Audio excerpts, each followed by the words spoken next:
Today we are going to talk about insurance. I know so many people feel like switching off right now because you're like, Gabby, that's a scam. Those are lies. Different forms of insurance. I want to talk about what I'm currently using, what I'm currently paying for in terms of insurance, what I would like to pay for, but right now I cannot afford, which I'm sure I'm not the only one. There are those who are able to afford, but simply do not believe in it. So I want, in the grand scheme of life, insurance protects the wealth and the money that we are building. It is not a wealth creation. Insurance does not create wealth. It protects the wealth that we are building.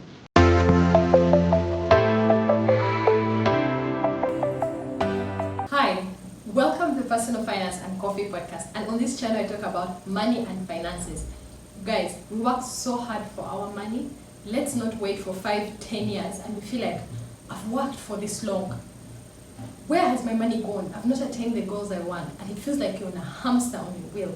Let's break this cycle. On this channel, I share ways to manage your money better, ways to work and have it grow so that you attain the goals that you have. If this is something you find interesting, please like, please subscribe so that you don't miss upcoming episodes.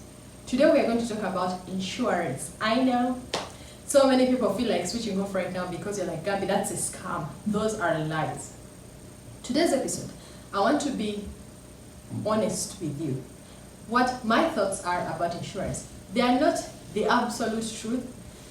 I'm sure people have different opinions. I am looking forward to reading the comments below. This is how I use it, and this is how I think it offers value in the financial journey. And when I'm using insurance, at the back of my mind, it's not just insurance is here and my financial planning is here. I merge the two in a way that will help me make progress towards the goals that I'm working towards. So the first thing I want to talk about is the different forms of insurance. I want to talk about what I'm currently using, what I'm currently paying for in terms of insurance, what I would like to pay for, but right now I cannot afford, which I'm sure I'm not the only one. There are those who are able to afford, but simply do not believe in it. So I want to explain to you what I'm not using because I can't afford it. And in the future, when my income grows, I will be able to afford it, and this is what I would pay for.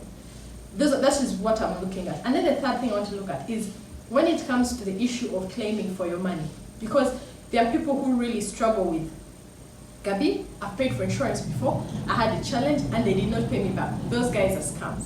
I want to share with you how I have seen people claim for their money, how I have claimed for my money, and I've actually got it.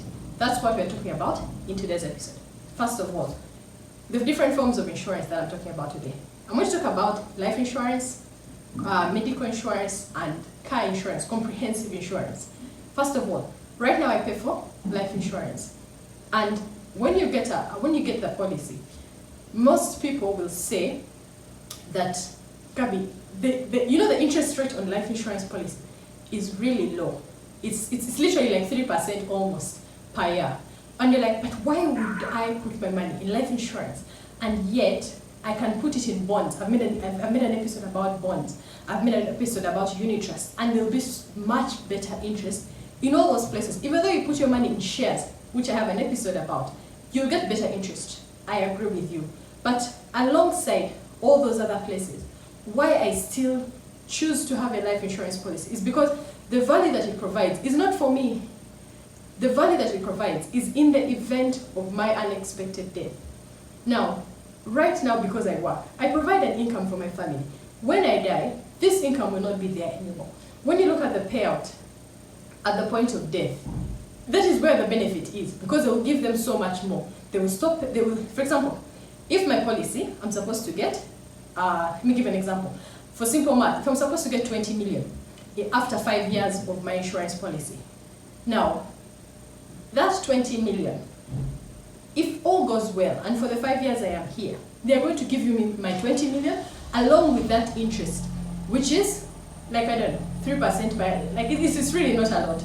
So they'll give me my money that I've saved plus some interest, which won't be much. Now, God forbid if I'm not here, they will pay my dependents, my children, my husband, my family, they will pay them 50% at the point of death, which is 10 million. Then they will not have to pay that monthly amount that I've been paying, or quarterly, depending on when I've been paying it. They will not pay it anymore. And then when the 5 years have ended, they will pay them the 20 million that I was supposed to get. So in total, they will have received 30 million, which is now a much better package. And when I'm doing this insurance policy, it's not the only thing I'm doing. I'm still investing in the bonds, in the shares, and in the unit trust. This is only a piece of my entire financial plan. It's not my entire financial plan. Now, if, for example, you can also, now that is one way that it works. Now, the way that I now combine it with other things is that the projection I've made is that I want this policy, when I get the money, for it to cover the university fees of the children. When I get that money, it can solve that problem. So now, it has solved a number of problems. In one, you're hitting so many birds with one stone. You're protecting your loved ones in the event of your death. You're saving up for university. And this kind of saving is forced saving. Because you know when you put, if I told you to put that money on your account and have it there intact, or in your unit trust and have it there without touching it, the probability in those 5 years of not using that money is very low. Even for me, if I put it, something always comes up. We either feel like there's a better investment, the money won't stay there. So this is kind of like as if in quotes forced saving that works in my benefit for the overall financial plan that I've made. That is what I'm currently doing. Another way that I find the insurance policy, I'm going to make an episode. I'm going to make a video about this one in particular. When you buy bonds, I have an episode about bonds. When you buy bonds, they pay you an interest every 6 months, and that interest has a calendar. And when you don't intentionally use that interest, the bond will end and you'll be like, what did I use my interest for? You don't remember. I've experienced this before. The bond ended and I don't remember what I used the money for. Okay, not that I don't remember necessarily, because I track, so I know where the money went, but I don't feel like it was a place that had value for the long term. So I didn't like that feeling. So another way that you can use it is through whenever you receive your interest from the bond, you then put it in your life policy. I'm going to make a whole episode about that. But that is how I'm using the life policy. Now, I've made an episode that I really want to link of life insurance. I had one before, and when I hit 3 years, at the time, I had to cancel the policy. They actually paid me my money, and at the time, it solved the problem that I had. When I made the cost analysis, which I'll have in the video, it made sense for me, and that is what I did. Then I started another policy, which in God willing, I don't intend to cancel. I would like to see it through to the end. So life changes, like a life event can happen and things don't work out. But if, for example, now that's another thing that I wanted to talk about. Sometimes you can start a life policy and then you set an amount that you can afford at the time, and then at the point of losing income, you cannot afford the policy. Now, when the policy elapses, like that period when you're not able to pay, you can pause. And then at the time when you have more money, when you're ready to pay, or you have another job and you can afford to pay that payment, do not cancel the policy. When you go back to renew, if you missed 6 months, you will start paying again. But if you were supposed to receive the money in a certain year in January, they will push it 6 months. So now you don't have to, if you have the money and you can afford to pay the part that you missed, you can pay and continue. But if you don't have that money, you can now push the time you're supposed to receive the money 6 months further ahead. And now you continue at that point. That's another tip that I wanted to share with you. That's in terms of life insurance policy. And that is how it fits into my overall financial picture. Now, the other thing the second one that I wanted to talk about that I currently cannot afford is medical. Medical insurance is one that, guys, if I could afford, I would have medical insurance for all my kids, for all of us, you know? And one of the reasons why most people don't believe in it, especially when you have been blessed with good health, you feel like, I hardly ever go to the hospital. Why should I pay for this medical? We don't spend a lot. When a medical situation happens, those bills are heavy. Whatever assets you're buying, whatever you're saving, can be drained to zero in the blink of an eye. When you're in the hospital, you blink and everything you have saved is gone because you're trying to save your loved one. That is what medical health insurance helps you protect. If you're blessed and the company that you work with offers you medical insurance, guys, you're lucky. Please max it out. If you're not sick, at least go for a dental cleanup. or go for a medical checkup or something, but that is a blessing. The day I can afford, trust me, like tomorrow, I'll have all the kids on insurance, all of us will have insurance, but I just wanted to also address the fact that I acknowledge that not everyone can afford insurance. And for those who can, please, I do encourage you to do take it on. Now, this is something else that I wanted us to consider. Insurance is paid, like the third one that I want to talk about is comprehensive for the car. Guys, I'm saving up for my first car. I have an episode about how I'm starting this journey. And when I get my car, for sure that one I'm going to take. And this is my strategy on how. You pay for insurance once every year. So they get the value of your car, however much you valued it at, and then they calculate it. Now, you pay once a year. So if you're paying, for example, 1.5 every year, if you divide it by 12 months, you have an amount per month. So you can have it in your budget that every month you set aside this much money for the policy. By the time the year has ended, then the money that you've set aside for that insurance is there and you can make the payment. You get what I mean? This can also work for medical insurance as well, if it's something that can fit in your budget. So these are things that I would like you to consider when it comes to insurance, and it's what I'm doing if it's of value to you. The final thing that I want to talk about is claiming your insurance. People have had so many experiences that I had comprehensive, I got into an accident, and they did not cover me. When it comes to claiming, first of all, I work with an insurance broker. It's called Fibercoats Insurance. All brokers are regulated, so please make sure you check if you're going to use a broker.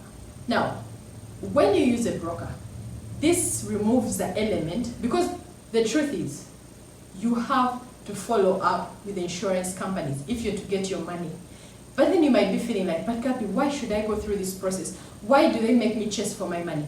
It's business for them. When you look at it from their perspective, there are people who fake accidents simply to get money. So they do not want to have such scenarios. So they'll ask you to take photos of the scene. They will ask you to show a police letter and things like that. And also people who undervalue. Sometimes you can say that my car is worth less than it actually is because you want to pay less money. You will pay less money, but when it comes time to claiming, sometimes it can be a challenge for you. So when it comes to claiming, the people that I have seen who have had challenges and have actually received the money on their account is because they had a broker that they worked with. And when it comes to that follow-up, as long as you take the photo and you have the police letter, the person that you used as your broker is able to then help you with the follow-up. Because when it comes to our busy everyday life, you find you have work, you have family, you have social, and now you add on chasing your paperwork. That is where the broker helps. Now, another question that people usually talk about is, but Gabby, doesn't it cost me more if I just walk into Britam and I get my comprehensive insurance? Doesn't it cost me less than if I use a broker? No, the cost will be the same. The only difference is that the broker will receive a commission from Britam. So whether you go direct, the cost will be the same. So that commission is not added directly to the client. So when you go through a broker, the broker will receive a commission, and the benefit to the client is that at the time of follow-up, because those brokers follow up for very many people, they have contacts within those companies that they now know, this is the one to call in accounts, this is the one to call here. So I have seen people who have received those benefits. But if you have stories that contradict what I'm saying, please share your experiences in the comments below. I look forward to learning from all of you. That is the experience that I've had. Like I said in the beginning, I work with an insurance broker. So if you would like to support me, if there's any insurance you'd like to get, I'm going to leave my email in the description below. You can send me an email and we can see how I can support you. If there's any clarification you need, be it life, be it medical or comprehensive, if those are things that you've been considering and you're like, okay, I'm ready to buy, please support me and I'll be grateful. But overall, those are my thoughts when it comes to insurance. And in the grand scheme of life, insurance protects the wealth and the money that we are building. It is not a wealth creation. Insurance does not create wealth. It protects the wealth that we are building. So as we work towards managing the money that we are making, we are able to protect it in case certain things happen. They might steal your car or medical, whatever may happen, or death, whatever may happen. The insurance is meant to protect, not to create. I hope you found value. If there are any questions that you have, please leave them in the comments. I may not have covered everything. I've actually not covered everything because this is the information I have at the moment with the experience that I have. I don't know everything. So if you, for example, you may be watching this video and you actually work in an insurance company and there's something that I've said that may not be, that I may have left out something, please leave it in the comments. I look forward to reading your comments every morning and I respond to them. Thank you so much. I'll leave here the video that I made in the past about how after I reached my 3 years, I asked for my insurance and why, and that I actually got it. So I'll have that linked here below. Thank you so much for watching. I'll see you in the next episode. Bye guys.